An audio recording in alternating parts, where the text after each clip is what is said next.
प्रत्येक घरामध्ये ज्यांची मुलं नीट परीक्षेला बसलेली नाहीयेत त्या आयांना आणि वडिलांना देखील त्यांना पण त्रास होतोय हे सगळं बघून।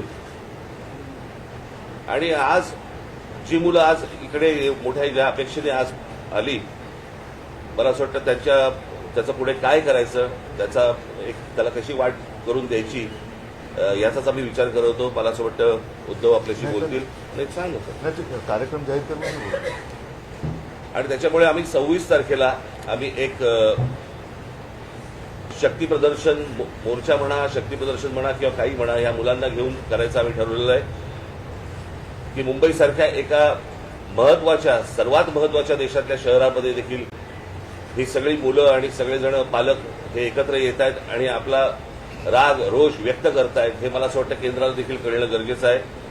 आणि त्याच्यासाठी म्हणून आम्ही येत्या 26 तारखेला रविवारी येत्या 26 तारखेला आम्ही हा मोर्चा आम्ही काढत आहोत।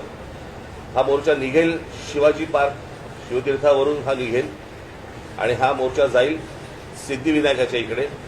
तिथे जाऊन आम्ही देवाला साकडं घालणार आहोत की या सरकारला सुबुद्धी देव, आणि याच्यासाठी म्हणून तिकडे आम्ही त्याची सांगता करणार आहोत। आणि हा आत्ताचा आमचा कार्यक्रम आहे। मला असं वाटतं पुढे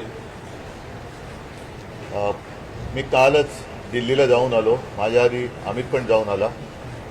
आपल्या माध्यमातून ही दृश्य संपूर्ण जग पाहत आहे। एक गोष्ट नक्की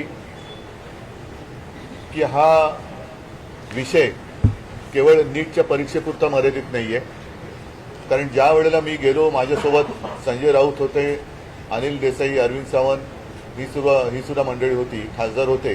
कारण मी ज्या वेळेला तिथे पोहोचलो तेव्हा जसं आता राज म्हणाला की आता विषय केवळ धर्मेंद्र प्रधान यांच्या राजीनाम्यापुरता नाही, तर ह्या मुलांना, या विद्यार्थ्यांना आता हे सरकार नकोसं झालेलं आहे। हेच विद्यार्थी होते, हीच मुलं होती ज्यांनी अच्छे दिन याची अपेक्षा करत ह्या सरकारला निवडून आणलं होतं, पण हे सरकार निर्दयीपणाने वागतंय। पंतप्रधानांनी आज ते काय ट्विट केले, तर म्हणजे त्यांनी जाऊन बोलायला काय हरकत नव्हती। म्हणजे याच्यामध्ये कमीपणा बाळगण्याचं काही कारण नाहीये। आपली मुलं आहे, आपली जनता आहे, यांच्याबरोबर चर्चा करायला कमीपणा वाटण्याची गरज नाहीये। पहिल्या दिवशी जर का सरकारने यांच्याबरोबर चर्चेचे दरवाजे उघडले असते किंवा पहिल्या दिवशी जर का यांना बोलवलं असतं तर ही इथपर्यंत वेळ वाढली नसती, एवढी हे आंदोलन ताणलं गेलं नसतं। लोकांना आज व्यक्त व्हायचंय, इतके वर्ष साठलेला राग, असंतोष हा उपाडून वर आलेला आहे आणि त्याला एक वाट करून देण्याचा आम्ही प्रयत्न करतोय। ही वाट करून देत असताना सर्वांना सांगतोय की कोणीही, कारण बरेच जण या असंतोषाच्या ठिणगीला वेगळं वळण लावण्याचा प्रयत्न करतायत, मग पोलिसांवरती हल्ले करण्याचा प्रयत्न करतायत। काही गुंड म्हणजे सिव्हिल ड्रेसमधले लोक, ह्यांच्यात पोलिसांच्या लाठ्या यांच्या हातात कशा आलेल्या आहेत, म्हणजे त्यांच्या तिकडे नावाची पट्टी पण नाहीये, काही कपडे त्यांचे पोलिसांचे नाहीयेत। म्हणजे हे गुंड, आता माझं मग असं म्हणणं आहे की हे आंदोलन मोडायला पाकिस्तानमधून गुंड भाजपने आणलेत का? कारण यांची काय ओळख पाळख काही नाहीये। त्यांना ओळख विचारलं तर सरळ ते काही त्यांच्या निर्विकार चेहऱ्याने ते आपले बघतात लोकांकडे, काही त्यांना पडलेलं नाहीये, ना मुलांच्या व्यथेची त्यांना जाणीव आहे, ना त्यांच्या वेदनेची त्यांना जाणीव आहे।